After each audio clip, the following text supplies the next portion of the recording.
என்னம்மா இவ்வளோ நேரம் ஆச்சு இன்னும் தூங்காம இருக்கீங்க?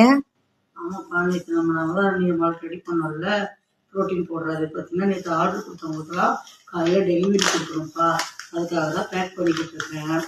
சரிம்மா, இதை எப்படிலாம் நம்ம சாப்பிட்லாம்? இதையாப்பா நம்ம வந்து கஞ்சி மாதிரி வச்சு கொடுக்கலாப்பா. அதுக்கப்புறம் இந்த தோசை ஊற்றி சாப்பிடலாம், பாலில் கலந்து குடிச்சிக்கலாம்.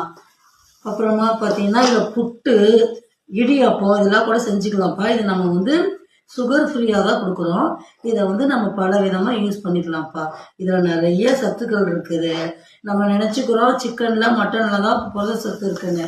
ஆனால் நிறைய இந்த பருப்பு வகையில் நிறைய புரத சத்து இருக்குப்பா.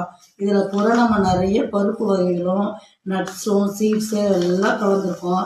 இதில் நிறைய ப்ரோட்டீன்ஸ் இருக்குதுப்பா. இது குழந்தைகளுக்கும் பெரியவங்களுக்கும் எல்லாத்துக்கும் ரொம்ப நல்லதுப்பா. வயசான சுகர் பேஷண்ட்டுகளுக்கு எல்லாத்துக்கும் இது ரொம்ப நல்லதுப்பா.